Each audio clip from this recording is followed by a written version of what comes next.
Hello, hello. Welcome to Pick Central. It is Friday, November 3rd. Great Friday, Football Friday. Big. Look at the two of us. Yeah, just what a pair. little two shot here. Little Friday. A lot of people out today. It's myself, Clemmer. We got Dukes in the booth, Meek, everyone back there, Jason. But this today, Football Friday of Pick Central, Daily Gambling Show, is brought to you by Omaha Steaks. Fall's in the air. That means we're looking forward to crisp mornings, falling leaves, and sweater weather. More importantly, it's a perfect time for fall grilling, tailgating, and cozy comfort food. Omaha Steaks is all your fall cravings covered with 50% off site-wide during their semi-annual, so 50% off. That's 50% off all their favorite tender, juicy, extra-aged steaks like their Butcher's Cut filet mignons. Go to omahasteaks.com today. Use code PICS at checkout. Make sure you use code PICS to get an extra $30 off your order with Omaha Steaks. The possibilities are endless. Endless flavor, endless value on incredible entrees, scrumptious sides, decadent desserts. More, I love that alliteration there. World's best beef, naturally aged for the ultimate in tenderness, juiciness, and flavor. Remember, 50% off site-wide. It's a perfect time to grab fall grilling favorites. Like you said, the cozy comfort foods, all that. Make sure you use promo code PICS at checkout. Just go to omahasteaks.com and shop the semi-annual sale. 50% off site-wide. $30 off with promo code PICS. We got Smitty as well. Hello, Smitty. How are you, my friend? Oops. Where we going? I didn't hear the beginning part. Yeah, I clicked the wrong button. That's on me, Smitty. It's all right. Happy drop day, boys. Happy drop day. Where you taking Clemmer? I would say, Clem, I'm not really a gamer, but I did see the news. Fortnite's back, baby. Something's happening with Fortnite. Smitty's amped up. I love it. I enjoyed Dukes' tweet. Yeah, we will be streaming at 1 o'clock. Oh, there you go, Smitty. Let's go. All right. Let's go. Let's go. Yeah, love that. Let's go. And let's go Steelers and the under. Oh, what a great segue, Smitty. What a double winner, huh? Oh, baby.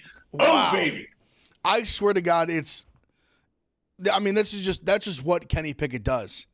It's almost like he purposely, he can't have the lead just so he can take the lead in the fourth quarter, win a low-scoring game in primetime. You know, he had 7-0 against the spread in primetime, Kenny Pickett? That's pretty good. And I'm pretty sure all of them are potentially straight-up wins as well. Not sure about that, but I know at least 7-0. Like the anti-Kirk Cousins. Yeah, he's unbelievable. The guy just gets it done. I know he's playing through a rib. He played well. Kind of a crazy game. And one thing I will say, though, as someone who is – I know it's only been 2 games, but I'll still say this. As someone myself who has trashed Will Levis a lot at his college days and not believe he'd be good, I don't know what the rest of his career is gonna offer us, but I already through 2 games will hand up and say he is much better than I ever anticipated he would be.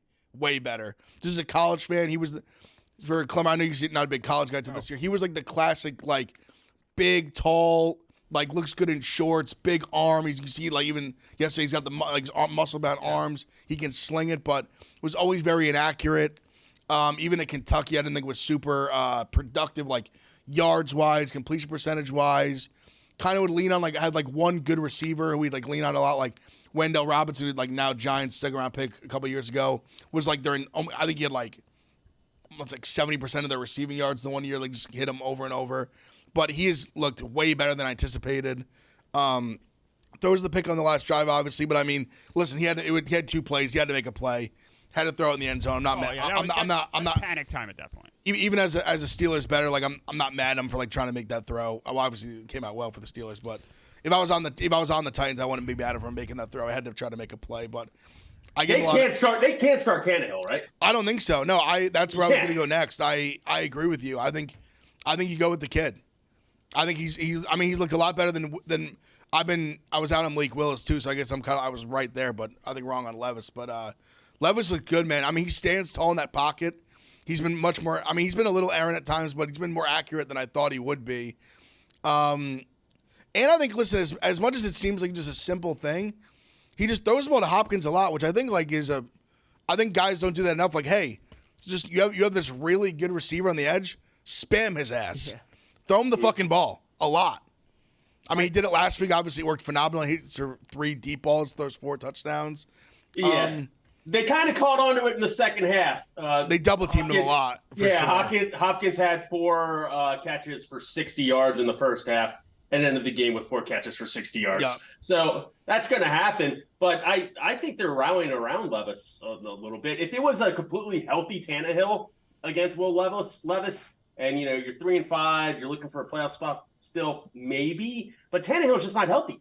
He's just not healthy, and you got to ride the young buck. Titans are in a tough spot. They're in the middle of a 3-game road trip, so they have the Steelers. Obviously, they lost that game at Tampa, and then a tough one at Jacksonville. And then you got to figure by then Tannehill might be healthy, but then they might be, they could be 3-7. Although I think they could put up a fight against the Bucs, but that's tough. We'll see. I liked what I saw from the kid the first 2 days, but first 2 weeks, excuse me, but I don't know. And one thing I'll say that I look into a lot with just the way the teammates feel about you, and this was going off the last week's game. Like you saw the way the sideline, even the Falcons game, they were like, "Oh, like I told you this kid could play." Like I knew, because the players know more than anyone. They see in practice every day. They see who's like the real guys, who isn't. So I mean, I appreciate that aspect from the way they rallied around him, like Smitty said, and just the way they seem to talk about him very positively. So good for him. This is from Meek. Speaking of quarterback play, fourth quarter, Kenny Pickett stat, highest graded PFF grade in the fourth quarter OT when the score is within 7. Let me just move that over. Wow. Impressive. That's a pretty good company. Not bad company. Not bad to be sandwiched between those two.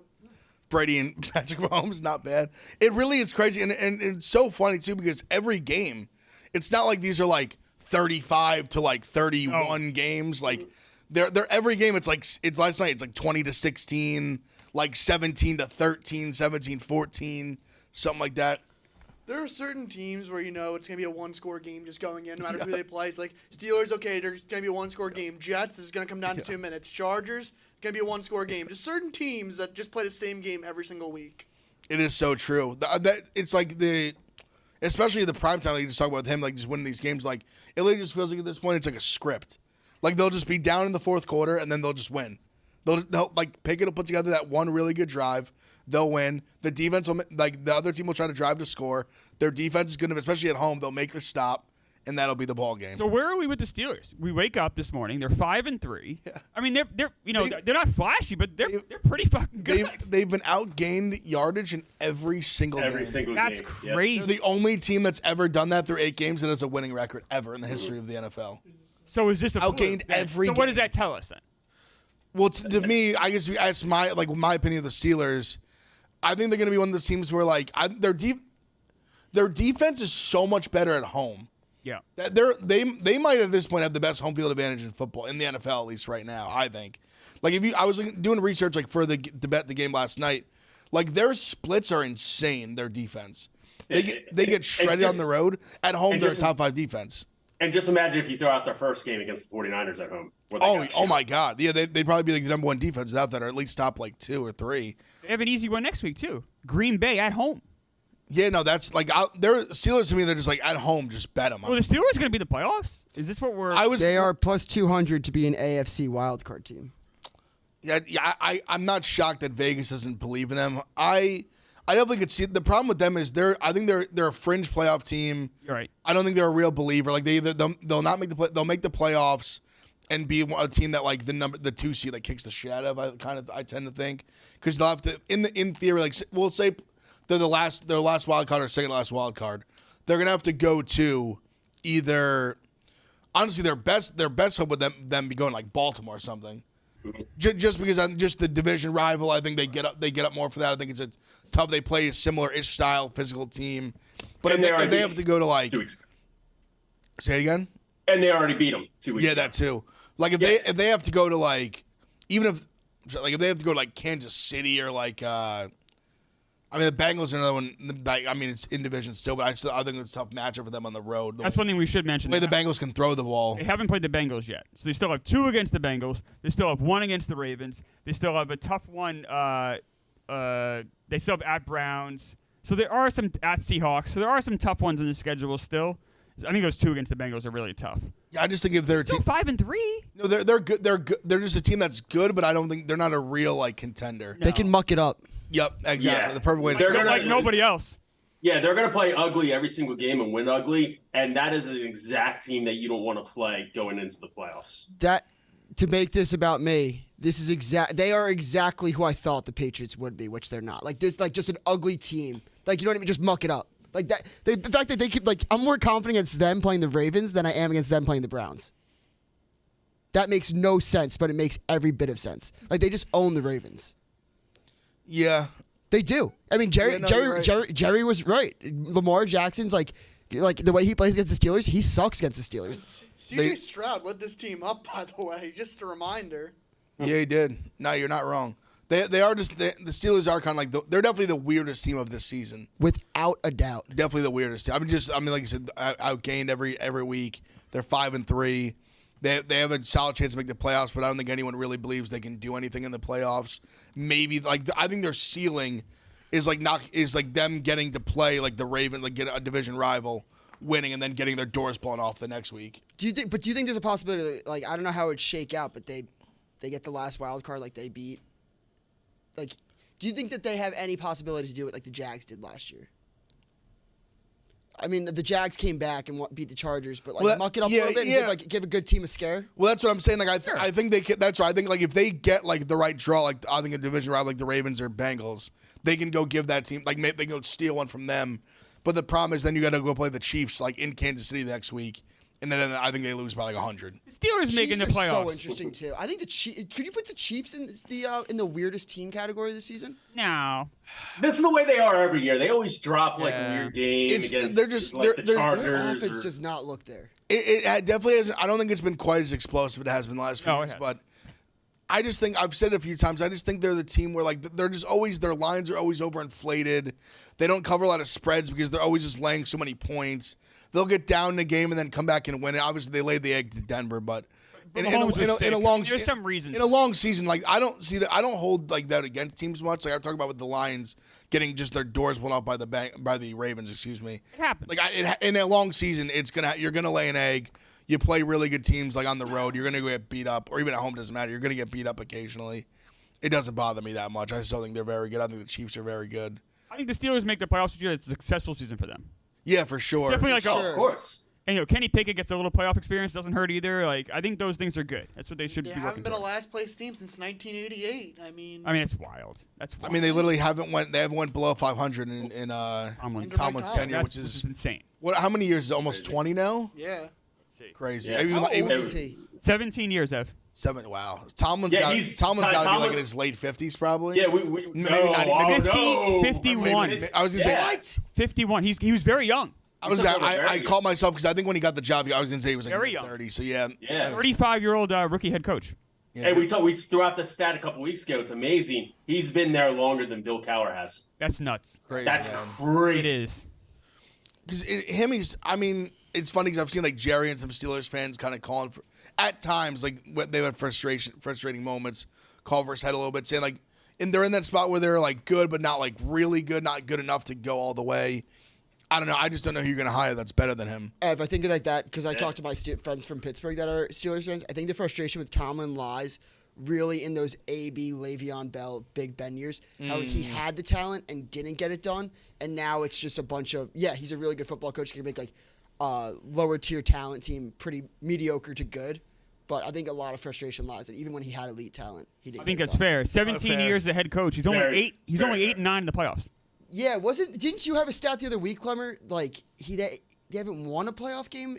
They haven't won a playoff game since like was it 2007? It's been a while. Yeah. 2017, the While, AFC champ, like AFC division. That 2016 season. Yeah. That's Well, a long time, man. But Le'Veon Bell was on the team. Look, he has a ring. If he didn't have a ring, he'd be Marvin Lewis category right now. But he's got a ring. He's got a ring. So Bill Billick also had a ring. He's been to 2 AFC championships. Billick. Yeah. Brian Bill. Billick. Yeah. I would say we'll move on from that. I would say I wrote down pretty much all the big lines in college, NFL lines. I'll go through a little college and then we'll end with NFL. Just real quick. I know we don't have all the college guys here, but should still have their input. The ones I wrote down, that's some big ones. Notre Dame at Clemson. Clemson +3. Clemson obviously been down. One of their more down years. A lot of talk this week. You had Dabo going at Tyler from Spartanburg to call her in. People like, I don't think a lot of people are doing this, but kind of some frustrated Clemson fans calling for his job. And I'm echoing what a lot of people have said this week, but it's been this weird spot where he brought them to such a high level that now people are just having insane expectations for what Clemson was. Well, this man won 2 national titles at Clemson, where before he came there, they were just like a whatever. They were just a whatever program. I mean, as far as I'm concerned, he has a job. If I was a Clemson fan, I understand why you might be frustrated this year. They're 4-4. You got a taste of the elite life for a solid like 5 to like 8 year stretch. You won, like I said, you won 2 titles over Saban. But I mean, it's Clemson. Like the guy took you to the promised land twice. You're gonna have like an occasional down. You can't. I think the problem with him is he just won't do. He won't bring in transfers. He won't do the transfer portal. He won't adapt. That's been his biggest problem. But I think they show up from this week. Notre Dame on the road laying 3. I like Clemson in the points here. I actually like it a lot. I played it already. They're 4-4. They're a 4-4 team that's like a couple bounces away from them being 7-1. I mean, the Florida State game they should have won. They had the bad bounce. I mean, they have the bad bounce where the strip sack bounces right in the guy's hands. He runs it back 50 yards for a touchdown. They miss like a 30-yard field goal at the end of the game for it to go to OT. They lose. Even the Duke game, I was talking to Jack Mack about it before the Duke game. They fumbled like 3 times inside Duke's like 20-yard line. That game could have been different. They've had a lot of games that things could have went differently. I'll take 3 at home here. I'm with you on that. Thoughts? You like it? You like it? I like Clemson a lot outright. One of the games I'm looking forward to is Bama -3 versus LSU. I think Bama wins this pretty easily, honestly. Yeah. Okay, Big F. Did you hear Brad yesterday? I did not. I haven't. What was? Okay. Go ahead. A good couple tidbits. We asked him for a long shot to win the national title right now. He said LSU 50-1. So I bet LSU +3 in this game. I bet that as well. The one obviously they would need to win this game. They have to win every. They have to win every game. They have 2 losses. But 50-1, F. 50-1. My only thing is, a 2-loss team has never even made the playoff. Yeah, so no. This is. I think if there's ever a year it could happen, this could be the year. Because if they, I mean, obviously they have to beat Bama, win out, and then beat Georgia. But if they did that, I mean, they'd be hard to deny. Considering I think the Pac-12, like Oregon, Washington has a lot of tough games left. I've even been saying this. This has been a hot take. Florida State, they've been kind of the darling. They won their big games early. They've kind of been coasting since. They have some tough games left. They have to play Miami. They have to go to the Swamp in Gainesville, which is not easy at all. Very tough place to play. Rivalry game, in-state game. Obviously, they play it every year. And then the ACC Championship. Whoever that ends up being, it's not going to be easy. They have 3 like tough games left. And the problem with them is like they'd have to probably drop 2 of them to go behind LSU. But maybe they lose the conference. I'm not sure. Like who knows what the wins that LSU could stack up. Well, the problem is they lost to Florida State. So actually, that's out the window. I kind of forgot about that when I was saying it. But the other thing, the Big 12 can definitely play itself out. I think Oklahoma's. We'll get in that game too. I think they're gonna lose this week. I love Oklahoma State +6 at home. Last bedlam with them in both teams in the Big 12. I think Oklahoma's a fraud. Texas has some tough game. Like Texas has a losable game too. They're playing Kansas State. They're only laying 4. I kind of like Texas in the game, but definitely a losable game. Kansas State's pretty good, but I don't hate that. What was Brad's best pick? Arkansas +6. Interesting. That line's already went down to 4, so we got a good line. Good for him. That's sharp. Wow. Like 4.5. I was seeing this morning. That's sharp. That's an interesting one in Gainesville. It's a tough game. Who'd you take in LSU? I took LSU. That's my. I was gonna say that's my best bet of the weekend. The only thing I will say is that I will just to play devil's advocate for myself for the people. I like to play both sides. No, guess who? So Brandon said this is a stat, pretty good actually. Can you guess? It's tough. Can you guess the last quarterback to beat Nick Saban twice? Obviously in college. You saw the stat. Yeah, I'm not gonna say it. It's like impossible to get because it's so long ago. Can I give them a hint? Yeah, go ahead. Not SEC. Not SEC. So you think how far back that is? So is it when he was at Michigan State? Yes. And I'll say this: the quarterback that beat him twice is a future Hall of Famer, like Glock, future Hall of Famer. Yeah. Is it Brady? Drew Brees. Drew Brees? Wow. At Purdue. It was the last quarterback to beat him twice, where obviously Jane Daniels and LSU beat them last year at LSU. Drew Brees is older than me, I think. That's how far back it is. Which is impressive by him. crazy. People usually don't get off on him twice, but Oh, that's pretty good. I'll take the 3 though because I think they're going to score. LSU's just a funny team where their offense is phenomenal, but their defense just stinks. But if they can turn this into a shootout in the game they want it to be, they can definitely win a shootout or keep it close. That's why I'll take the 3 because I think it's going to be one of those like back and forth kind of games. So I'll take the few points. I mentioned the 2, Kansas State at Texas. Texas -4. Kind of a weird one where this is one of those where all week I feel like I was planning on taking Kansas State. And then kind of yesterday we were talking, they did a college football show. I was going to come out tomorrow at 10 a.m. Check it out. Kind of talking about it a little bit and kind of having like one of those, I don't want to call it like an epiphany. I wouldn't say that strong of a feeling. But one of those where I was like, does Kansas State, does it feel like almost like the sexy underdog? Because I do think Texas is better. And they're in a spot where obviously they have to win that with the loss to Oklahoma already. Have to win. I'll see maybe if it ends up on the card, Texas -4. The total seems a little low as well. It's only 49, but which makes kind of surprised by that. I thought it'd be like mid-50s, but I kind of like Texas there. Say Brad said like Arkansas. Let's see what other ones we get before we get into some NFL. All right, one I feel pretty strongly about as well. Washington at USC. USC is +3 at home. They've looked really bad. They got their doors put up by Notre Dame. They lose the next week. Then last week, they won 50-49, where Cal went for 2 at the end to win. I thought they got shafted. There was like a clear like defense, like pass interference that did not get called against USC. They ended up getting out of there by winning by 1. This is like one of those spots where, like, philosophically as a gambler, I would take USC +3 like 90% of the time. I just really do not believe in USC at all. I just don't think they're good. Their defense is bad. Washington has not looked great the last few weeks, coming off that big win against Oregon. But I think this is kind of a great get-right spot for Washington's offense. I just don't see how USC contains the quarterback, the receiving core, Penix, Dunze, these guys. They're so good and explosive. I mean, I was there, like, in person at the Coliseum, where Utah doesn't have nearly as good of offense, was just going up and down the field on them at will. I don't see how Washington doesn't do the same. Crazy. The total in this game is 76.5.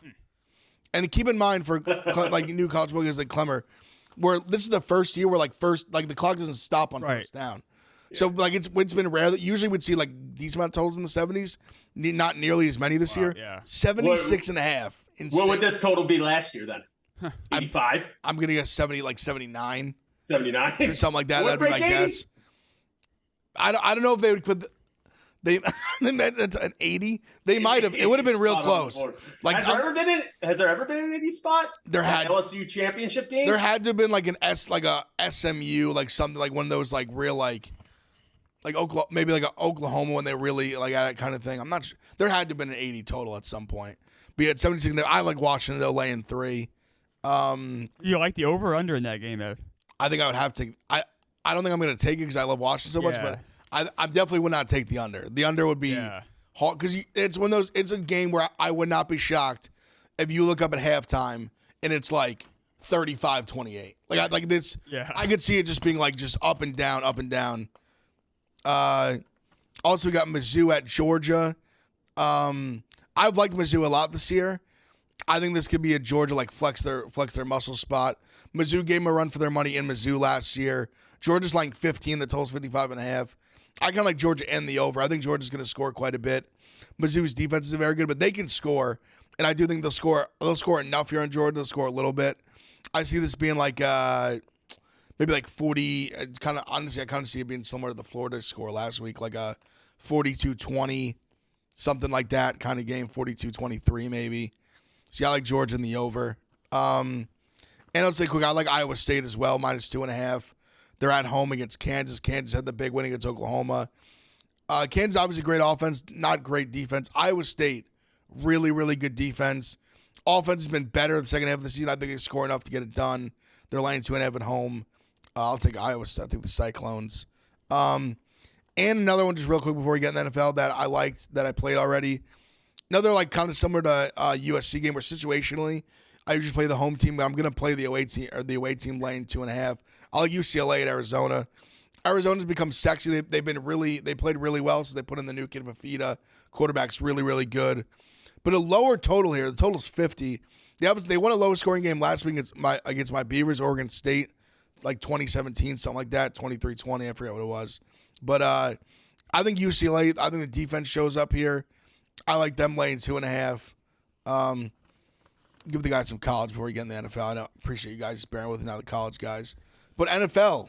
Oh, love it. NFL. Before we get Love to NFL, I want to say this. You guys can all kiss my bony ass. I am the king of the NFL on this show. Fuck everybody else. I've won 9 bets in a row. I'm 7 units ahead of everybody else. I think Rico's second in the NFL this season. I am the king of the NFL on this show. Fuck everybody else. Thank you. Your run is incredible. Thank you. Yeah. What's your minus 400 for Sunday? No, I'm not. Smitty, I'm up like 7 units. So obviously I'm not doing this minus 400 shit. I am beating the shit out of everyone in the show. I am annihilating you all. You guys all laughed at me. And I am just kicking the shit out of all of you. And I deserve some respect. So until I get that, fuck everybody. Clever, I agree with you 100%. I have a question for you. As a numbers guy, as Marty calls you stat boy.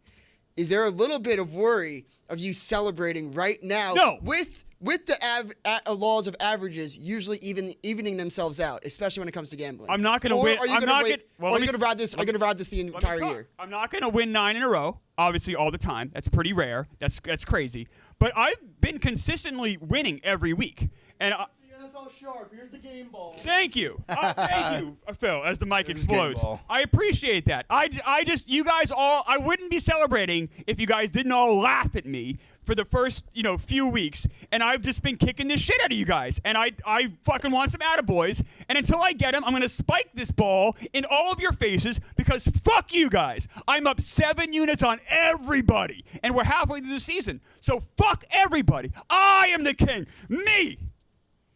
I'm sticking around because I am having a good season. I can't wait for this guy to have a cold streak. No, so that's what I'm worried about for you, Clemmer, is that this year has been an anomaly in like NFL gambling. The public's just been winning. I don't think we've ever seen the public. And this is not even a shot at you or anything. Just pure like numbers. This is like true real numbers. The public has won it like in just an insane clip. And I wonder like now because now we're deep in the season where I thought the turn would have happened already, and it has not happened. I don't know if it's the average gambler has more information than they've ever had. I'm not sure there's more people gambling than ever. I'm not sure exactly what it is, but the public truly has been winning at like they're like bets that have that high public bets have been winning at an insane rate, like over 60%, which we never really seen. We're usually due for like one bloodbath week. I had one for the public, and the reason I say that this might be the week is because I wrote down all the lines today. Okay. Every single home team is a favorite this week, besides one. That's crazy. And the only one, the Dolphins Chiefs, obviously is like it's in London or in Germany, so it's like not a real it's a weird slate. home game. But Carolina is the only team that is home catching points. They're catching 2.5 to the Colts. And I actually like them this week too. Yeah, I don't mind them. They're coming off the win, but every single home team is favored. So that leads me to believe: is this the weird week where everyone just lays all the points with the home teams and the road dogs come to play? We'll go game by game. We got time. The first game, obviously, crazy that this isn't the Sunday night game. Even though we do have an awesome Sunday night game. We do. Crazy that this is I kind of like it as a standalone. The 9:30. I'm a morning guy. So gotta get up early now. 9:30 a.m. baby for the East Coast. 6:30 for the West Coast. Now I know what that life's about. Going to Cali for the second time ever a few weeks ago. Dolphins, Chiefs in Germany. 9:30 a.m. kick. Chiefs right now, the line's kind of fluctuated back from like 3 to pick them. Right, what I wrote down this morning, the line Chiefs -2. The total is 51. I like the Chiefs. I've kind of mentioned a few times I don't think the Dolphins are very real. Part of me wants to kind of just take the over as well because I think even though London unders are a thing. Right. Germany's a different country than London. London's a city. Technically, yes. Technically, yes. London's a city for the isn't- people. Germany is a different country than England.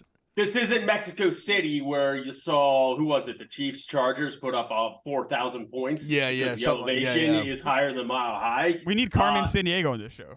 I think you're right, Ev. the entertainment value play is just pick the over, have a few Oktoberfests, and fucking watch it go. Just lay in bed and watch the game. But the only game this week where the Sharps are on the unders and the line is moved from 51.5 to 50.5 already is this game.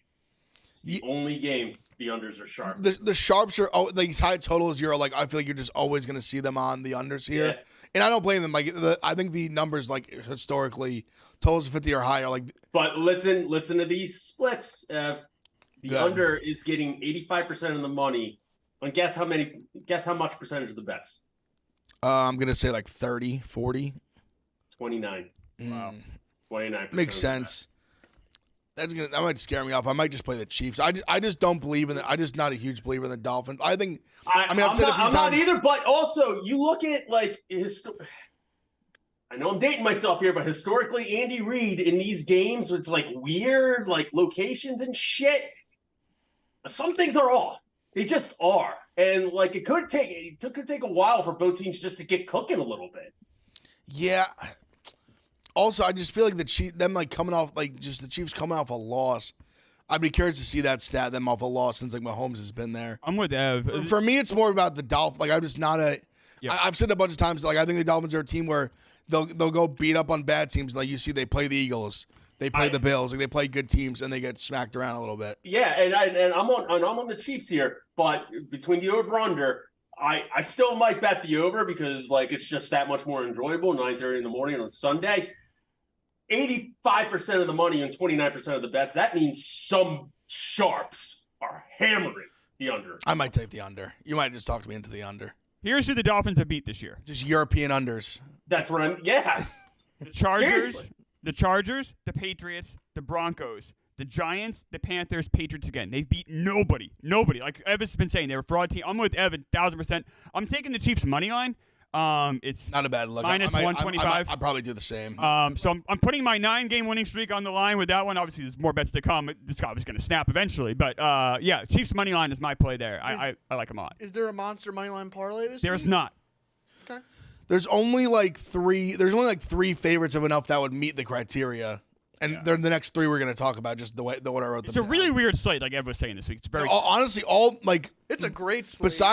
besides three of the games, the rest of the line is 4 or less. So we should see some good competition. Mm-hmm. But the next three, we'll talk about their bigger lines. The primetime games are just phenomenal. Fantastic.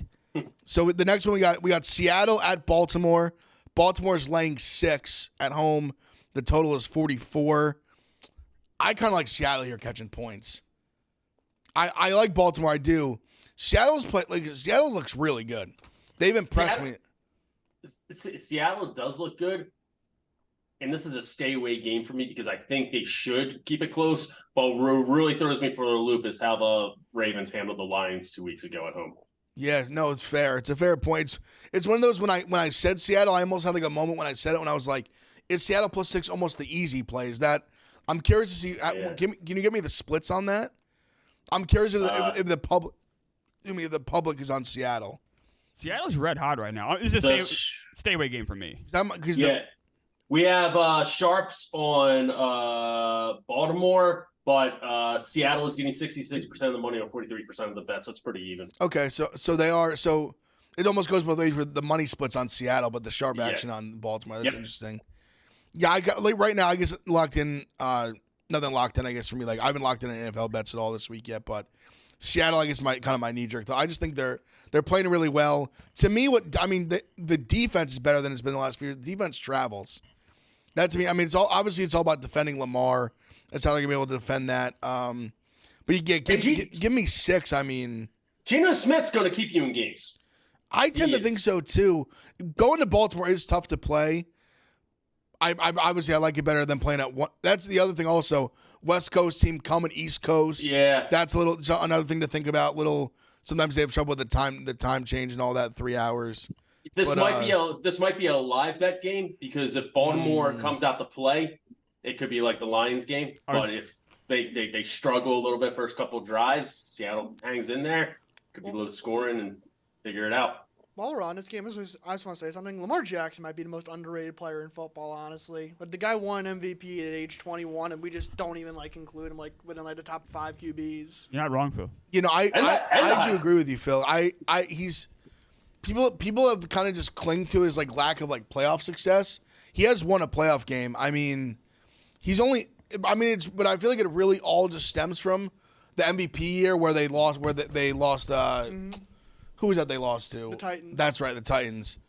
They had the MVP year. They had they were the number 1 seed. They get the bye. They lose without winning a playoff game. I feel like people just kind of just cling to that. He needs to play. Really stay healthy one year. And then that's when the last 2 years he's just missed the 5 games last year, quarter plus of the season. I think the thing with Lamar is there's a lot of narratives around him. Mm-hmm. Okay, if you shut off the run, can he be a pure pocket passer? Okay, then you look at his contract. Does he deserve the money he gets? And when he's the MVP, when you get the MVP award, you're at the top of your class, but then you got to start winning some playoff games, and you do have to find playoff success. People are always going to try to nitpick and tic-tac little things. At the end of the day, he's 26 years old. Yeah, that that's is one thing that I'm curious for him in the next part of his. You know how running backs don't last that long? Right. His legs won't last that long. So if he can just be a pure pocket passer, or just even not run, take more slides, whatever. It's just I'm very interested for this next 4 to 5 years. That honestly, that is a fair point. Kind of his window of athleticism. At this rate, only lasts so long. That's fair. The run with the legs. That's it. No, it's fair. I believe in him though. I like the guy a lot. I do as well. I agree with Phil. Kind of the whole precedent. I think he gets kind of an unfair rap. There's no planet where you take more than I think 7 quarterbacks ahead of him. Top 5. I think anyone who would say he's outside the top 8, you're crazy. Exactly. I have a hot one. This will get me memed or something. Go ahead. Would you rather have Jared Goff in the next 5 years, or would you rather have Lamar Jackson? Lamar Jackson. I think you have to say Lamar. And I'm spoken as high about Goff as anybody. It's tough because Goff has played so fucking well, and I think that he's in such a good situation right now. The way they're building that offense, the Lions line is really good. They put together a really good receiving core around them. I mean, Gibbs and Montgomery's a very strong 1-2 in the backfield. There's a lot going for the Lions there on offense. This also isn't a shot at either quarterback. It's more so I think I would take Goff purely based off I think he'd stay healthy longer. The declining athleticism, it's more on that than obviously right now I know Lamar's better than Jared Goff. But I think for the next 5 years I might take Goff. Interesting. No, that's a very interesting debate. I think it's a question of system when it comes to that, because if you're taking purely talent of a player who needs to take over a team and win games, of course it's Lamar Jackson. For sure. But if you're going to put a player on the Patriots teams when they're a dynasty, I'm taking Goff over Lamar Jackson. Yeah. That's like you said, just the way the Lions are set up.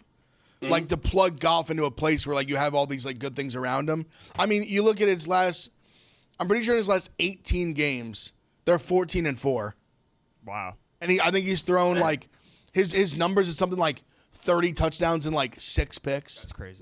He's been really good, really really good, since the second half of 2 years ago with the Lions. So that was a good debate, dude. I actually like that question. Healthy debate. We'll go to the next one. Bears at Saints. Saints -8.5. The total is 41. I don't know if I'm. Spin, you have a good opinion on it? I'm begging anybody in survivor leagues, especially mine, to take the Saints. Mm-hmm. Take them. Just take them. Take the Saints. Just take them. I hear you. It's a big line for a relatively short total. Small, it's 41. I guess the way the totals have been going down this year, it's actually not crazy. There's 4 totals on this list lower than that, but Ev, Rico, and I have been saying it in these survivor pools every single year. You get to week 7 through 12, and you're cruising a little bit, and then you have the Saints or the Chargers in a good spot, and they just fist fuck you straight to the moon and back every single year. Also, I will say this too, is something that I've kind of become a fan of gambling. Coming off the Bears laying an egg in primetime, I love betting on teams that are the last week shit the bed in primetime. betting on them. Because I'm telling you, no, the public just clings to these standalone games like they matter for like 9 games. That's fair. Like I mean, there's the narrative around because everyone watches them. So like Everyone's watching. when someone plays shitty in like a rant, like say that, like this game's obviously at 1 o'clock. Right. Say like that. Say the Chargers Bears game last week, which is like 1 o'clock on Sunday. Probably a game that you're not. It pops up on Red Zone. Right. It's not a game you have like on one of your TVs, and it just happens they lose by like 10 or 17, whatever it was, and you're just like, oh, whatever. But you watch every snap of the game, and you're like, oh, Bears horrible, blah blah blah. Chargers aren't that good. They blew them out at home. So coming off that, and I do agree with your sentiment. Like the Saints are no world beaters by any means. No, and they're horribly inconsistent. Like, and they're a team I see.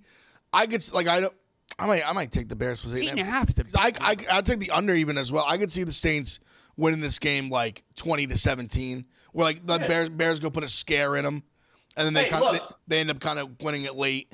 There's no reason why the Saints shouldn't win this game. The only thing I would say, since Kamara's been back, he's been really fucking good as well. It's been good. Yeah. Are you forgetting the Bears trade for Montez Sweat? I mean, they're going all in on a Super Bowl run here. That was I'm glad he brought that up. I felt so bad for Bears fans. His like initial quote as a Bear is like, yeah, like I'm gonna wait and see if I'm gonna resign her. And like sign her. I was like, oh my god. You give a 2nd-round pick for this fucking guy. He's already like, yeah, I 1 foot out the door. basically already saying I don't want to play here. A year after giving up a 32nd pick for Chase Claypool, And he then- had to trade and- for like a 7. Yes. Oh man. Bears do some bad. crazy things. Yeah, bad. I mean, Crazy, I'm- crazy I think- one word Crazy, for it. crazy, Poles crazy and team. Poles and Eberflus I think are gone at the end of the year. I don't think that's a steaming hot take. And did you see their running back coach? Oh yeah, another like a scandal. Serious. Yeah. Oh my Serious. god. These Oh guys my are a God. mess. They are a mess. It's bad, man. Really bad. I hope Fields ends up somewhere that he can flourish. They've poisoned my sweet prince. The Chicago running back coach. Sorry, we didn't explain it. Got dismissed for violating team ethics rules. HR Whatever was that involved, means. I guess. Yeah. I guess Whatever this is the that. second offense. Open to interpretation. And people are a lot of speculation about the defensive coordinator. Yeah, no, it's all That stuff's really dark. like there's usually only like one people that aren't talking about. The FBI's involved. Yeah. No, there's People were crying when they heard what happened. Peanut Tillman's involved. yeah. I won't put 2 and 2 together for the people. If you really think or do some research, I think you figure it out. It's not good. Maybe Jared and Subway related. I'll just leave it at that. But next game, Arizona, the Cardinals at the Browns. The Browns laying 8. For those, Rocker is not a big football guy. The Cardinals traded Josh Dobbs to the Vikings.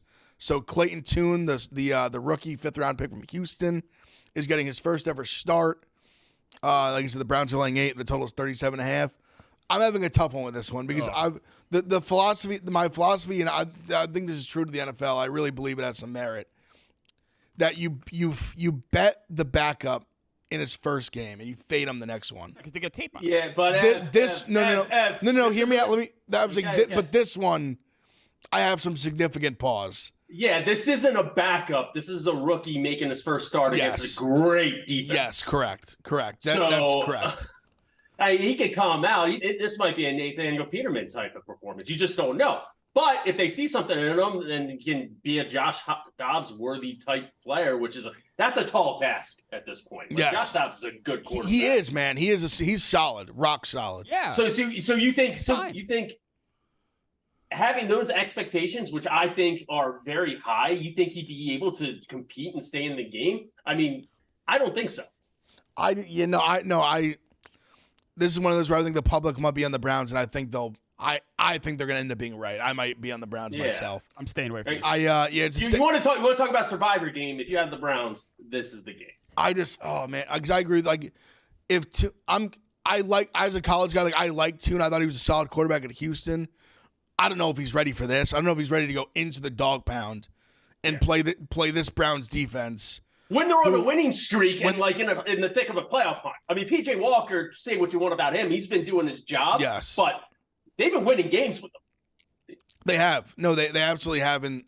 The Cardinals defense, like the Cardinals, the one thing it's like they play hard, which kind of be like a backhanded compliment a little bit to a football team. They play hard, but they do. I The over-under is 37.5. I'm afraid of taking that because I'm afraid of pick sixes. I would play the if I was going to play it, I'd play the under. Me too, but I'm afraid. I could see, like when I see this game, I see it like 17-6. I was gonna say like 24 to like 10, something like that. What if this kid is like fumbling at the goal line? Like, I'm just worried they're going to be a lot of turnovers that put the Browns in a nice spot. I'm also afraid of the Browns. I don't like betting them. I don't know. I'm staying away. That's fair. I mean, it's like I said, it's one of the biggest lines of the week. All right, the rest of the lines 4 or less. It's a good. So it should be some good games. Vikings at Falcons. Let's go. Falcons -4. Total is 37. You bet your ass. I'm betting on Taylor Heineke in his first start. Let's maybe go. maybe not the second one, maybe not the third one, but the first one. Yeah. When the team needs a spark, you call him Mr. Taylor Heineke, and he'll go win you a football game at home. Vikings. Dobbs is not going to start yet. I'm pretty sure he just got there. He's not starting. They're not starting him. Officially said that. I think it's either going to be Mullins or Sean Mannion. It's going to be the rookie. Mullins is still out. Yeah. Or That Jalen. that's right, Jaron Hall. Excuse me. I Aaron. forgot, not man. Jaron Hall, who I actually didn't mind at BYU. He made 4 passes last week, 3 for 4. I'm glad. I know I said, yeah, no, you're right. Jaron Hall. I forgot about Jaron. I'm on the Falcons. Yeah, I have one reservation about this game. I was hammering this game all week. This is my survivor pick, and I still think it is. The only thing I'm concerned about, and this is such a wildly erroneous thought here, what if the rookie quarterback for Minnesota looks so bad, but it's still like a 2-score game, and Josh Dobbs gets the second half? I don't think they would do that. I don't think so. No, 'cause but to me, Smitty, if you would put him in, just start him. Yeah. Like why would you like just play? Like if you were gonna play him, just fucking play him. If he's that bad, I the agree. game's already lost anyway, Smitty. Why do that? I don't think so. I think if he looks that bad in the first half and there's still somewhat of a ball game and Josh Dobbs comes in, if Josh Dobbs is in this game in the fourth quarter, I am very worried about my Falcons bet. I really just don't. I Dobbs just is that don't good. see that.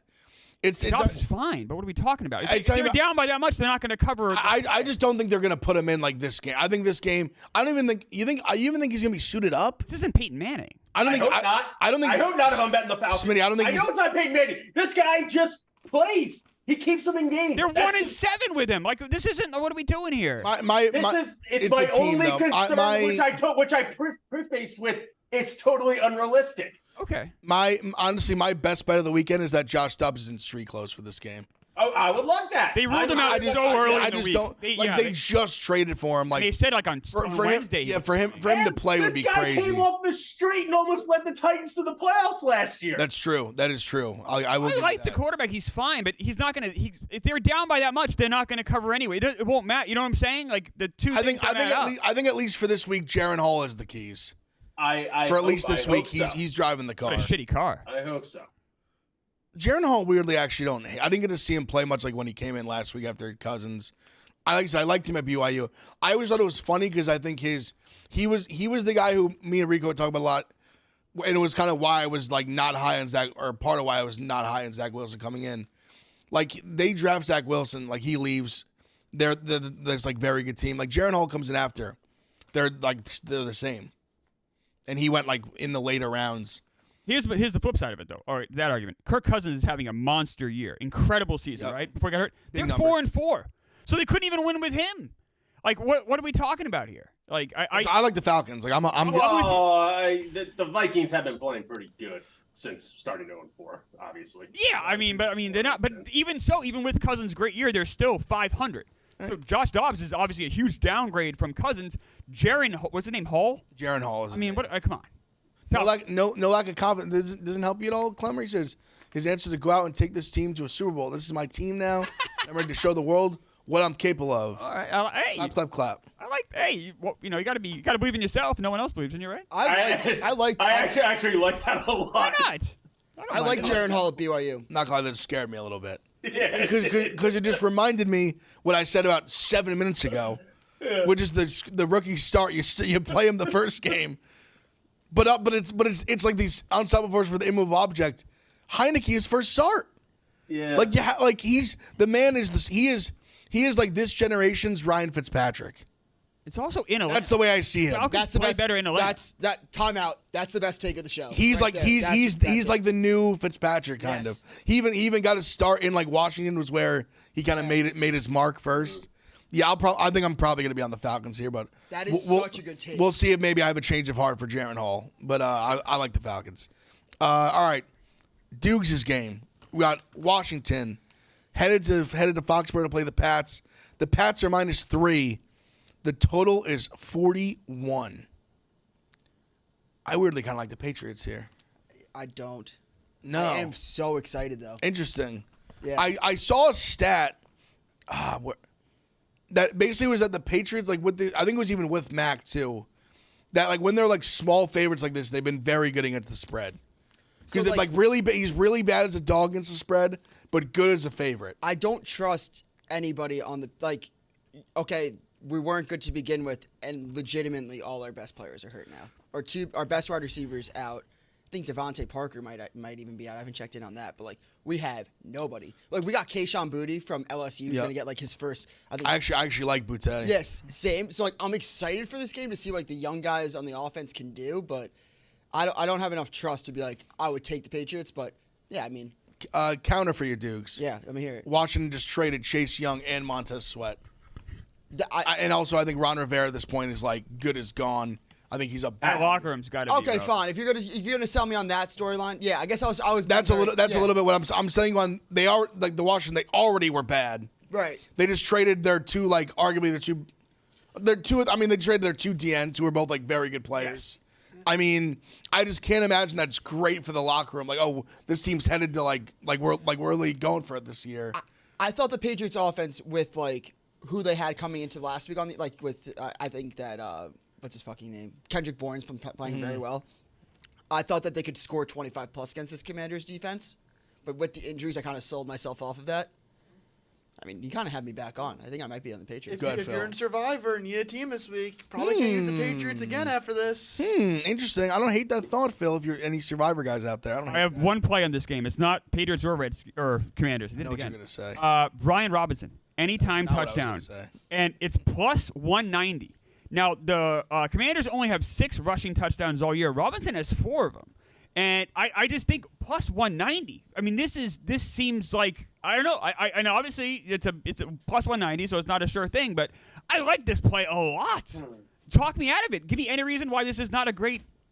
I don't hate it. I'm not. I won't talk you off at plus It's 190. similar to the play last night with Derrick Henry. They had 5 rushing touchdowns. Obviously, Henry's a much better running back. I'm not saying that, but he was kind of due. And it's not like they're giving the ball to anyone else. Commanders only have 6 as a team all year, so he's getting the carries at the goal line. Brian Robinson plus 190 anytime touchdown. Is Bill Belichick coaching against his next team? That's right.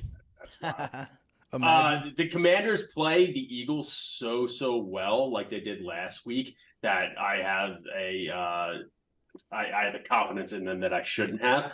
That being said, the first week that they should have beat the Eagles, you know what happened? The next week to the Bears. Yep. That's kind of another thing I was thinking as well. Yep, they Like- got smoked. Like for some reason they just match up well with the Eagles for whatever Yep. reason. I mean, just go completely Jekyll Hyde mode Yeah. week to week. So Yeah, love it. I'm Patriots this week. Yep, love it. Me as well. So the next game, actually, it's probably one of my favorite games of the week. I know we have some really good ones coming up, but still one of my I'll say this is my favorite like under radar game of the week. Bucks at Texans. Texans minus 2.5. The total is 40. The Texans are coming off a bye. The Bucks are kind of have like the half bye. They played a Thursday night last week, so long week for them as well. I like the Texans here. I'm a Stroud believer, but even more, Texans they just look good, man. The defense has played well. The total is 4. I almost kind of like I like the Texans more than the total, but yeah, I like the Texans here off the bye. The Bucks defense, I mean, their front seven's good. I don't love their secondary.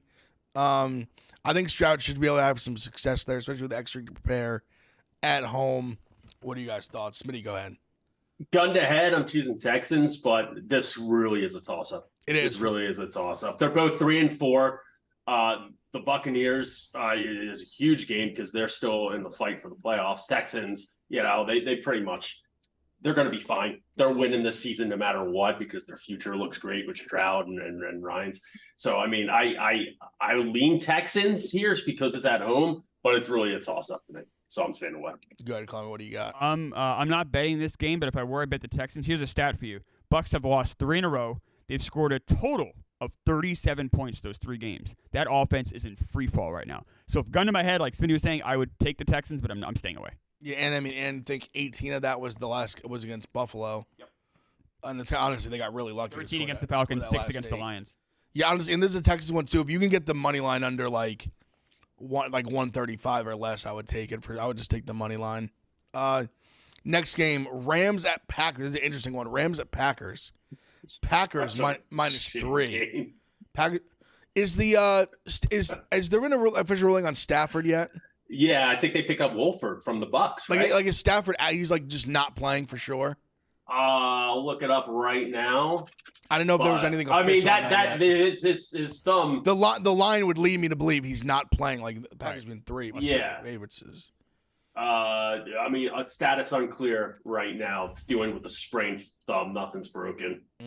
So I mean, he toughs it out though. Yeah, he really does. This is because the Packers stink, man. They're awful. They bad. Stink. I don't want to lay 3 with them. This might be a stay away from me. Just a stinky game. Stay away. I just don't trust the quarterback. I almost want to take the Rams +3, even with a backup. If it's I'm so bummed out. Yeah. I wish Stafford was playing. Obviously, the line would be different if he was, but it just without Stafford, I just don't know where to go in this game. Staying away. Yeah, it's tough to really make a real thought until we know who's playing quarterback. Next one, Colts at Panthers. Like I said earlier, the only team at home that is catching points. Colts at Panthers. Panthers are +2.5. The total is 44. The Panthers finally got their first win. I don't fucking know. I'll probably lean the Panthers. They're little momentum. This is kind of a little bit of a shit bowl. Colts actually haven't been like that bad. But they haven't, but Panthers, they took it to the Texans last week. Yeah, they did. No, I give them credit. It's gonna be a similar sort of game. It's gonna be low scoring. It's gonna be a fight. Like I'm staying away, but again, take the home team. I would love if this game. I would love if you get the Panthers at 3. I don't know if we're gonna get there. I think it almost might be close to the Panthers probably going to 2, but we only get 3 games the 4 o'clock slate, and 2 of them are dog shit. There was a theory on this. I think it's just because the other one is just so good, which is going to be the next game. We'll just get right into it. Cowboys at Eagles.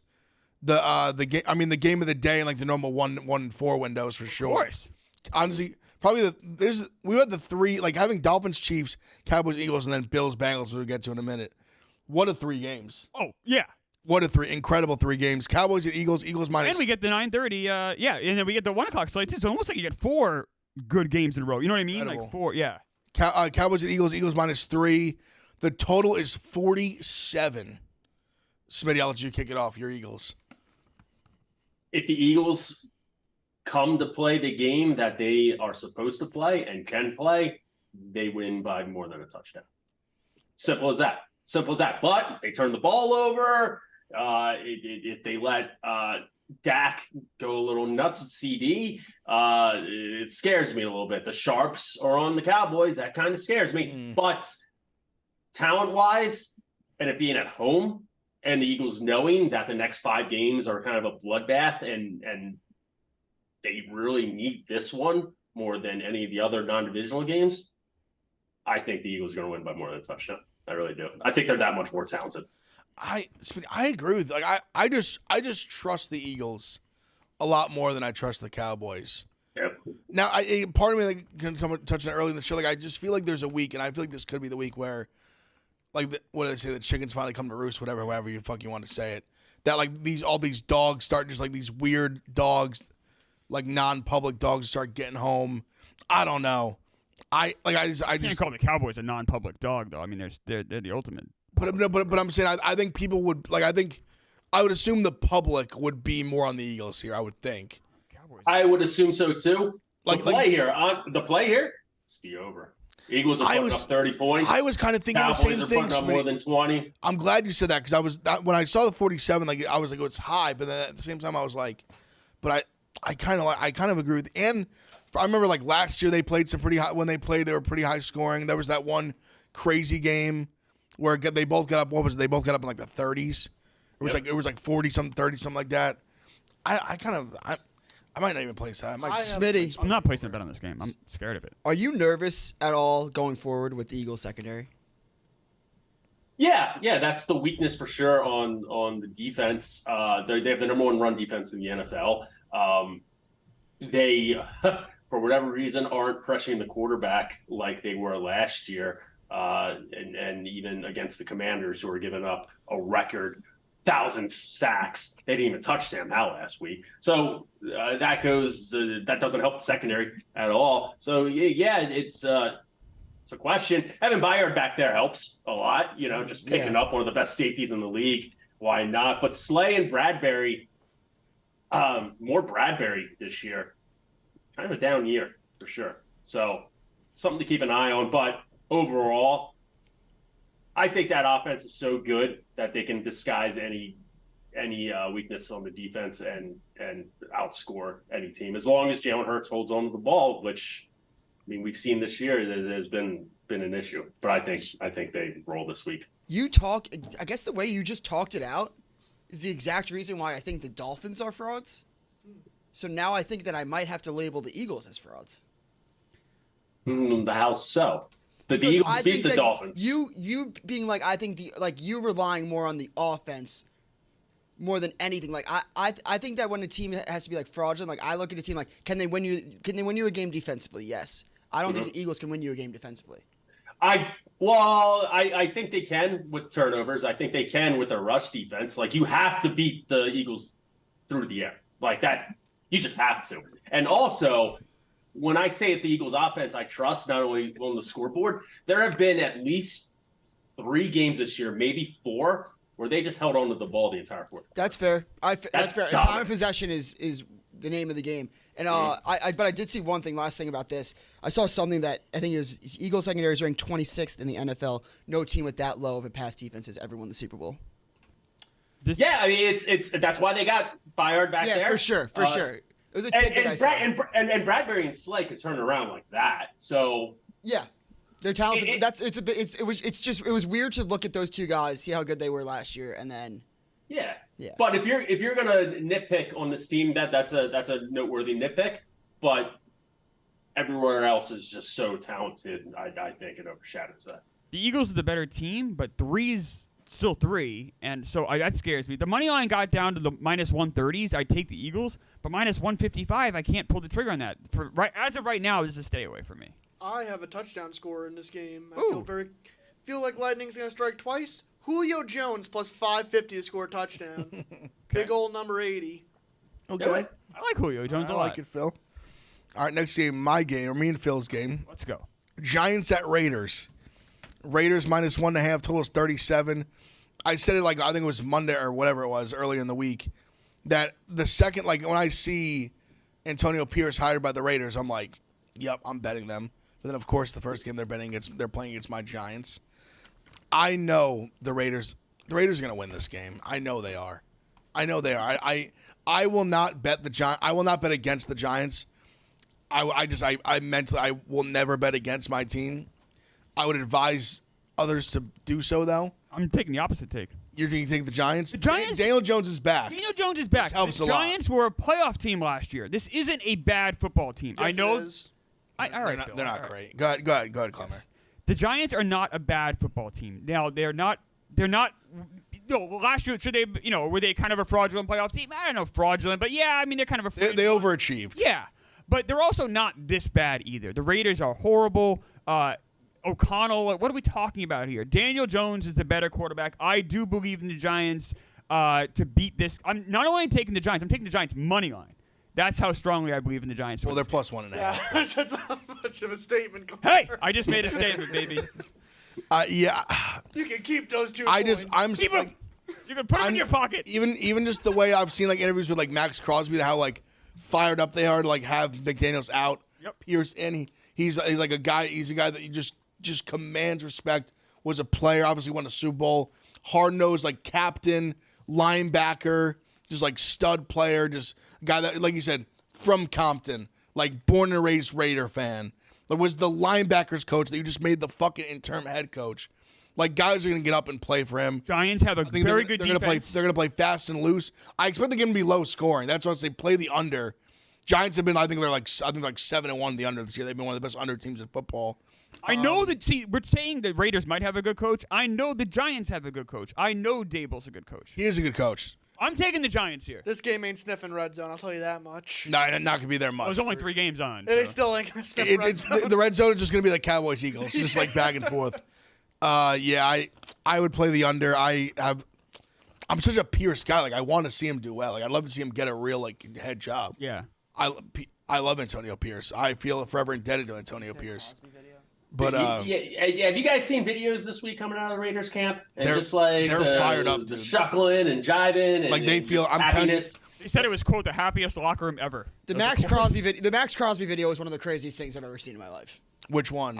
Dude, it was like I'll show you after, but it was. You can maybe play it, but no, I'm not gonna take the risk. But like, he almost just said it. He just almost said a slur. Basically, did you not see this? Oh, okay. Yeah, like it was like on the tip of his tongue. Like, I saw the quote tweet to it that went viral. Yeah. I know it. Yeah. It was got it was very got it. very very funny. He didn't say it though. He did not say it. We could probably play it. It's safe, but it was just so funny how it, like Twitter did their thing. That's like the best way. to put it. I just saw Twitter did their thing. I saw a quote tweet to it that said he wanted to say a certain word almost, and it had like 72,000 likes. Yeah, So and I was like- people were like, "Yo, you know, he has the locker room pass." Like, it's just like all this shit was so. Funny. Just do another take. I mean, it's that simple. I shut up Max Crosby. Love Max Crosby. The fact he big didn't do MMA another fan take as well. is so funny. Big MMA fan as well. Shout out Max Crosby. All right, last Sunday night football. Good one. Great game. Some great matches over the past few years. Bills at Bengals. Bengals -2. The total is 49.5. I mean, I've been a Joe Burrow guy over Josh Allen guy for a while. I've been just like a Bengals over Bills guy. Obviously, they coincide for me. There's some great stats towards like Josh Allen as like a dog, road dog. The Bills are just so weird.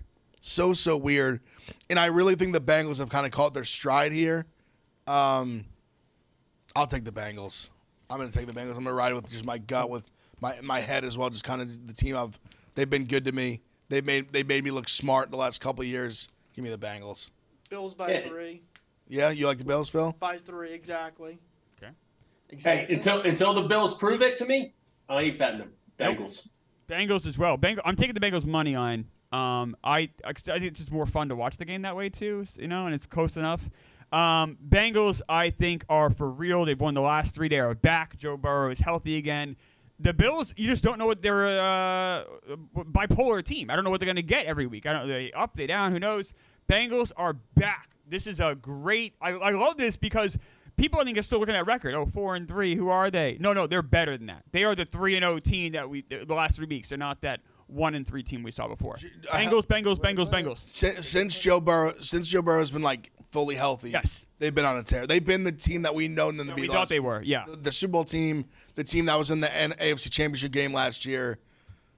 And Jamar Chase is back. Yeah, he's back. Joe Burrow's T. back. Higgins kind of fell off this year, but it wouldn't surprise me if he's back in the second half. Yeah, He did fall off. I think I saw a stat. I think he was hurt. 13% of people, or like T. Higgins is owned by 13% of winless fantasy football teams, which is like the most. Oh man. So basically, if you have T. Higgins, you You're make part in of a tough 13% spot, that yeah. doesn't win a game. Pour one out for T. Higgins fantasy owners. I love, just not even like just this week. I love the Bengals because too. the same way they treated me so well. Joe Burrow, since LSU, won me a Heisman future, won me the LSU future. Since then, I've had an affinity towards Joe Burrow. And honestly, now that the Patriots suck, I might just throw on like my Bengals cap the rest of the year. They ride out a future with them. They are a fun team to watch. I've done it the last 2 for. years. Yeah, they're fun to root for. I just think Put a Joe, future back. on them and right. he's just a They're winner. back. Yeah, they're back. And it's hard to ignore. Not that it matters a ton for this game, but just what they did last year, like in Buffalo, in the snow. Their entire offensive line was hurt, and they just blow the Bills' doors off. I think they kind of just have their number. I think there's What they did last week. there's just certain teams that obviously what they did at San Fran last week. I just think there's certain teams like you see patterns with it in like division games. It's good to talk about the NFC West a lot. Like certain teams, like this team always just kind of beats this team. I think for whatever reason they just, like we talked about with the Commanders, kind of just match up with the Eagles. I think they just even though I've been able to beat them because I think they're just far inferior. But the Bengals, for whatever reason, I think just match up very well with the Bills, and they just beat them over and over again. I think they're better. Give me the Bengals. I have a take that I've had in the chamber. It's not quite there yet, but I think that at all the quarterbacks in this generation, Burrow might be the most Brady-esque, in the sense that like if you want him to go in anywhere, weather aside everything, like I trust him in bad weather more than any other quarterback in the NFL. He's a winner. He's just a winner. And he hasn't won the Super Bowls yet, so this take is like not even close to fruition. But like I do think that he carries himself the closest to Brady than any other quarterback. In the sense that his defense always plays well in the playoffs. Yeah, what is that referring to? Nothing. That's referring to the Patriots' first 3 Super Bowls. Oh yeah, great coaching. I'm on your guys' side. Brady didn't do everything in all those Super Bowls. Great defense, great coaching. That's honestly a fair take because it's one of those weird things where like Burrow has obviously lit it up so much, but they have Bengals, like to Phil's point, the Bengals have had some very good defensive performances in the playoffs. Like the 2 years ago when they made Super Bowl, the Titans game, they got very lucky. Like Burrow got sacked like 9 times, they still won because Titans didn't score. Last year, really honestly in the playoffs, they should have lost to Baltimore. They had Hubbard had like the 99-yard like scoop and score where they really didn't, like the offense didn't really play well in that game and they won it. Fair critique, but Burrow I think was a much more prolific passer than Brady was early in his career. I think that's more fair to say. Joe Burrow threw 34 touchdowns 2 years ago. Threw 35 touchdowns last year. He only has 10 this year because he's hurt. That guy didn't go away. He's 27 years old. That 35 quarterback is the guy that's starting tomorrow. Don't be surprised if he still ends up with like 30. The calf too. It's a calf injury, right? It's like he's like good now, but it was. Yes. But like people were kind of being like, I think it might have even been Marty. Classic, no. But like Marty was like saying like how much is like can you really blame an injury and whatever? A calf injury when you're a quarterback, you have to drop back, you have to throw off that calf. Well, no, I was painful. no, I was doing no. He did that. I had to defend Burrow in that. Yeah. No, they were like, oh, like how long are we just gonna blame the injury? Yeah, I think he hasn't lost the game since. He's been lighting it up. Yeah. And I will say there was a point where it's like Baker Mayfield a couple years ago, like he did play with his injury, and like that was him just like wanting to like play through a shoulder injury, do it for the team, like. Don't be a fucking bravado. Like, let the media ruin you and then ruin your shoulder in the meantime. Like, that was dumb. But like, I don't know. I thought that Burrow should have sat out like the first 2 games of the year. A shoulder injury is also worse for a quarterback than a calf injury. It's tough to sit a guy like Burrow though. I understand. Well, Jamar even said like yes, that's what there was a quote from Jamar like right before the season. He was like, we should just sit him the first like 3 weeks. Yeah. Like just let him get 100%. He played through. He toughed it out. They've been this weird team where like it feels like every year they start 0-2, 1-3, and then you look up in a month or two from now and they're just like 9-4. By the way, since we mentioned Marty, we got to shout him out here, and we got to give Marty a lot of credit. Marty's only 10 units behind Ev in 4th place for the NFL this year. That's not bad. 10 units behind. He's plus. This Clemmer cold streak is going to be so good. I can't wait. By the way, Marty's only 20 units behind me. Yeah, Clemmer, you're asking for it. Yeah, fine. I'll ask for it all day. I got laughed at for a month and a half by Marty, who I'm 20 units ahead of. He's not going to catch me all year. I'm not too worried about Marty Mush gaining 20 units on me. I agree. He might have gone at you, but I think that. Yeah, he might have. He did. I'm mad about it. No. I'm talking to you. Look at me in the eye. I am. We made fun of you for the Monster Moneyline parlay. No, you made fun of me a lot. Oh, just started betting all this shit. I say I've been betting a long time. The fucking Monster Moneyline parlay, I will make fun of to the day I die. Did not do well. Well, I mean, that one. The first time I looked you dead in your eyes and said that's the dumbest thing ever. You're never gonna win doing that. I won once. So you're not gonna win. No, I did not win. Monster Moneyline parlay record. What's that? Oh, 1-3. Yeah, bad. That's so not good. Yeah. Not good. But yet, even despite that, I'm still annihilating everybody. And by the way, I gave 20 units over Marty. That's wild. That is a wild stat. You can dance on his grave. I will. Yeah, that's fair. All right, don't do that. I went through all the games. That looked like your drawstring should have been coming from the top. Like a puppet. Like. Can I pull something up before we end the show? Yeah, go ahead. This Joe Pomp tweeted this out. Thought it was pretty interesting. Just championship droughts in the U.S. Oh no. Just cities. Poor Guardians. Oh, cities or like I'm sorry, like not teams. Cities. Okay. I don't have my glasses, and I'm sorry. Minnesota's 1, Phoenix 2, Detroit. Wait, say when did Phoenix? Oh, Diamondbacks. Diamondbacks 1. The last time the Twins won was 91. for Yeah. Minnesota. And he says the craziest part about New York is that we have 8 teams in New York. I mean, not it's, wrong. It's probably fair. I mean, That's very fair. No, that's the Giants been extraordinarily carrying it on fair. their back. Oh. I thought Philly and Boston being 7-8 was. I mean, when you look at it, it's not Boston? that shocking, but it kind of is. Looks shocking. It looks Yeah. shocking, Dude, but it's not. Dukes. Philly goes through droughts, my friend. Absolute droughts. 1983 to 2008. That was a drought. Yeah, fuck. And then it took another 10 years. I mean, poor Dukes, 5 years of that championship. I don't know how he's still here. I got to say those top 2 cities, though, that's tough. Yeah, Wait, it's- when, it has been tough. Or I Minnesota. was wait. Hold on, when was Cleveland? When was, obviously the Cavs won, but Cavs won. But before that, nothing. Absolutely nothing. Absolutely 'Cause the- nothing. The, Yeah, Because the- nothing. the Indians the won Guardians- 19 why are the wait? Hold on. Why are the Yeah. Cavs not on that list? Because they don't have a hockey team. I guess you could say to Oh, that's Four major four. sports. Oh. Oh, so there's not many, Okay, not okay. many So, cities to so pick that's from. why they're so high. That's like Yeah, kind of not. yeah. No, that actually. It's that all fair, checks sort of, but out. like not totally Right. fair. I feel Yeah, like. that all checks out. Like, oh, there's all these teams that just have like 3 instead of 4 that Right. haven't won in a while. That makes sense. That's tough for Minnesota, though, right? Since '91, Yeah, that's what. Yeah, it's wild. it's tough. And they have Minnesota had, doesn't like, get enough credit for being a heartbroken sports city. They've had so many heartbreaking playoff Yeah. losses in the last. Yeah, oh my like, God. 6, Somebody 7 called in one of my first weeks on this show, and he's a Minnesota sports fan, and he was like, "You guys are talking about like." The I actually Yankees and I shit." remember Yeah, what and you're he was talking like, he's about, like, yeah. "Dude, my life is miserable." And we were like, "Break it down for us," and he went through every single heartbreak he's Yeah, had. Like, yeah, it's fair. I mean, and him, it's been tough too because, especially with like how the Twins have been and like the Vikings have been, they've been like good, but like they're just always fake. oh yeah, Like they're the most like they make the playoffs, Yeah. but like they're not a real contender to like win a championship. I mean, they Yeah, haven't how many NFC Championship games have they just been smoked in? Oh my Giants got them once. That was a while Eagles ago, Got but them yeah. once. I can't speak. I don't know hockey, but they haven't even been to a finals since 1990. You got to even last year, like The Vikings haven't been to a Super Bowl. even last year they go like whatever it was 13-4, and then they just lose to the Giants at home, What? and then the Giants go lose by like 30 to the Eagles. Like they're not Which even they would've close. too. am I think? Yeah, wait. Brett Favre when Brett Favre was on the Vikings. Yeah, they threw the pick. That was when the Saints won the Super Bowl. He threw a pick six like across the field. And that was the He threw- NFC he threw- Championship, right? Yeah. Yes, it was basically it was like they were driving to go like win the game, and he threw a pick six that sealed it, like the opposite, sealed it for the The Saints. Paul Allen. And It was the yeah. it was Timberwolves have only horrible. been to one conference championship. and Yeah, Timberwolves have just been Clemmer- like bad for most part. not They've that been in the it makes playoffs it- recently now, Yeah, but but they Not only that won it one makes- conference championship their whole franchise career. Yeah, not that it makes that much of a difference. The Wild are more new than 1991.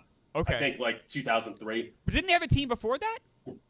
They had like the North Stars. The North Stars, yeah. Yeah, who moved to Dallas. But they were around Oh, in yeah. 91, 92, 93. Like, oh, yeah, I guess about I that. think they moved in the early 90s. You're probably right, At Smitty. some point. Detroit on this list is really sneaky. You think about it, they lost to 06 Tigers, lost the World Series. Mm-hmm. They had 13. 13 they had a Tigers. long stretch at mid 2010s, but they were really Yeah. good. Never got over the hump. The Lions haven't won a playoff game since Clemmer was like in high school. No, younger than that even. Even good point.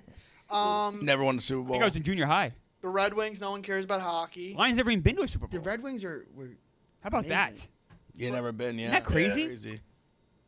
The Red Wings were a wagon. a Oh, wagon. and then the Pistons. Yeah, the haven't Pistons won have been a bad. playoff Well, they won in No. 2000. When I was they a won kid, they were very 2004. good. But they won. So the last championship 2004 is like a city, I I guess. saw them win 2 NBA Finals in a row. yeah, 90 and 91. Yeah. yeah. Or what is it? And then they won again in with the Ben Wallace. team. 04. 04. Yeah. Yeah. This is a long stretch, though. No, it's That's what I'm very saying. long. We're talking 20 years.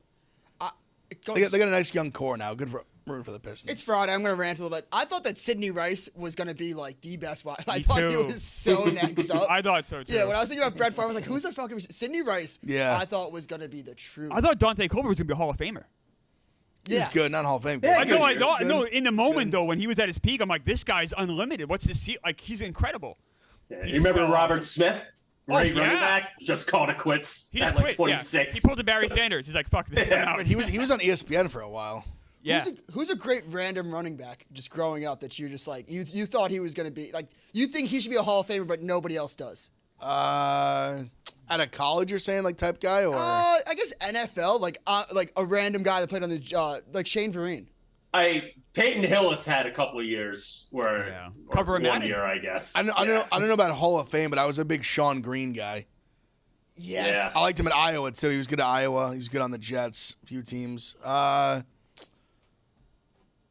Charlie Garner. Oh, that's a good one. Oh, Raiders. Raiders, 49ers. You know Eagles. who my guy is? Ricky Waters, old Eagle. Yeah, with the Niners. but he should be in the Hall of Fame. Like, he's up there in a lot of stats, but he's not going to get in because he's such a dick. I wouldn't vote for the Hall of Fame, but I thought when he was playing when I was a kid, I'm like, this guy has it all. Like, this guy's going to be a Hall of Famer. Hey, he was a stud. He was awesome. Those Eagles teams were wild, right? Like Cunningham and Ricky Waters and Reggie White. Well, Waters was a little bit like he mid after? 90s, but early 90s with Cunningham, White, Jerome Brown, Clyde Simmons. Like, they were good teams that could not win a playoff game. Couldn't get past. Brian Westbrook used to be my first running back taken off the board in every single Madden. He's one of those. He was a light man's Marshall Faulk. Yeah, he was. He was somebody. And I've said this about McNabb much. So I feel like those Eagles guys, I just feel underappreciated because I just grew up like them, just beating my ass. Yeah. So like Westbrook, I always thought was like, why does no one talk about this guy anymore? Yeah, that's how it was. Westbrook was unbelievable. One of the I think saying the Marshall Faulk thing, I almost think is like not fair to him. Marshall Faulk was obviously amazing. Incredible. Westbrook was really good. I think Westbrook is one of the more underappreciated players of the last 20, 30 years. But one of the first true dual yes, threat that's exactly what I was going to say. Faulk. Like a true pass catching back that you could also hand the ball to 20 times a game, and would just put up big numbers. I think that's where I didn't want to say this one, but I thought Kevin Falk on the Patriots when I was growing up, and he was a third down back. I was like, why isn't he just the main running back? Like, he's far and away our best. He's our best guy. And I think it was just back then you weren't used to seeing running backs catch the ball. So I used to see guys like Brian Westbrook, Kevin Falk, and they don't get the recognition that they some of those other running backs in the day did. I don't know. I remember I loved those guys. Those guys are my two favorites. Also, I was a big Steven Jackson guy as well. Oh, me Oh too. my god, Steven Jackson. He was really good. He randomly came to the Pats for a hot second. Yeah, at the very end, he went to the Falcons at the end. Well, he was in the league for a long time. I think 10 years. Wasn't He did a solid because obviously he was so good with the Rams. He was like Marshall Faulk's replacement. And then he went to he was on the Falcons for a year or two that he was pretty good. And then I think he did his last little run was on the Patriots for maybe a year. Who was I can't think of his name right now, but the Rams running back when they were really good with Goff. Gurley. Oh, Gurley. Gurley's a good player. Gurley and Devontae from the fucking. Devontae Freeman? Yes. Oh, the Falcons? Yeah. Yes. Yeah, Freeman's a beast. Those two, I'm trying to think of what if running backs. Well, What about all those? Freeman had his good run. What about all those Saints running backs that just came in and slayed, like Pierre Thomas and Deuce McAllister? Yes. And Reggie Bush, even, to some extent. Yeah, but Bush was more popular. But Deuce McAllister was a great call. Always, I still feel and like Pierre Darren Thomas Sproles- were always there. It's Corey Dillon. Corey Dillon was a nice player for a long time. Was. Patriots, too. Yes. Bengals Yes, too he's great. when he was young, when he was really young. There was, you know, who was a very underrated running back? Who is? I was trying to think of the other Danny. I was thinking Danny Woodhead, but Rex Burkhead. You suck. You basically just been naming Patriots Yeah, third you're naming, down backs. Patriots third You literally go. You went No, but Vereen, I guess Kevin that was Folk, on- Rex Yeah. Burkhead. I guess that was not even on purpose. That was not even on purpose because he said Darren this- Sproles, so I immediately thought Danny Woodhead on the Chargers. But Rex Yeah. Burkhead, Darren Rex Sproles. Burkhead. I think I have an obsession with third down running backs. Yeah, that Deion Lewis, man. One hell of a player. Yeah, he was a hell of a player. Yeah. I'd say we'll wrap up. That was fun. Just naming running backs of the Yeah. 2000s. Well, nostalgia doesn't hurt. The 2000s, Well, I got one last nostalgia for you. Go ahead, I watched go ahead. Jeremy. I watched Jeremy Shockey highlights the other day. oh my guy, Dude, Player. my dude, guy. Holy fuck. The Jeremy Shockey, if you say the Jeter plays the jump throw, the Jeremy Shockey plays is running after catch with no helmet on.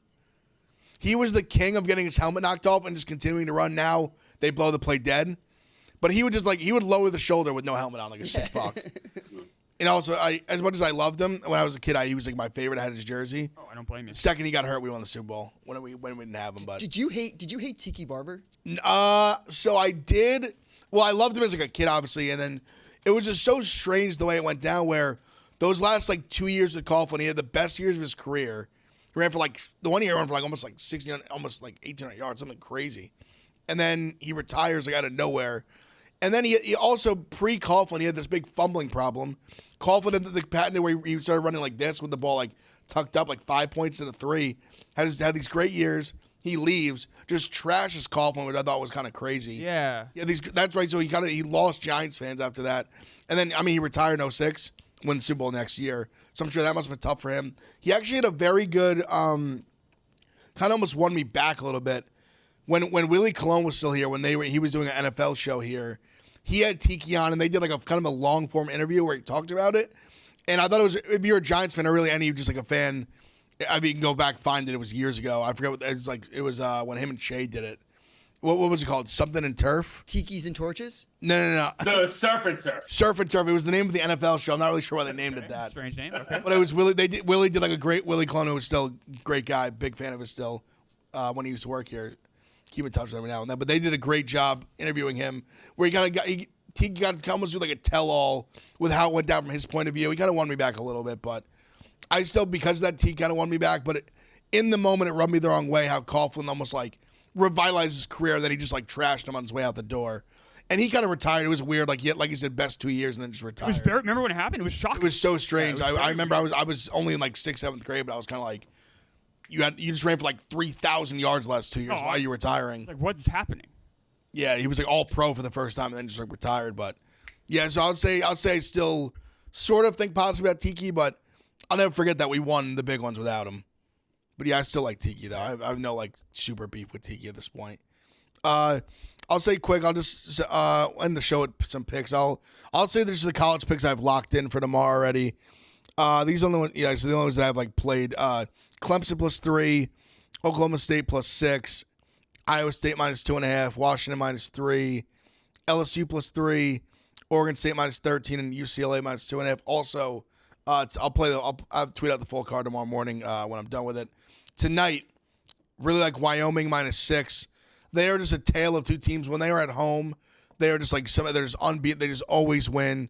Even though Colorado State has looked much better, they've been playing this new young quarterback who really can throw the ball. The problem is all they can do is throw the ball. Wyoming's pretty stingy at home. I'm not sure I'm going to play the under in that game. I'm thinking about it, but what I've locked in for tonight, Wyoming -6.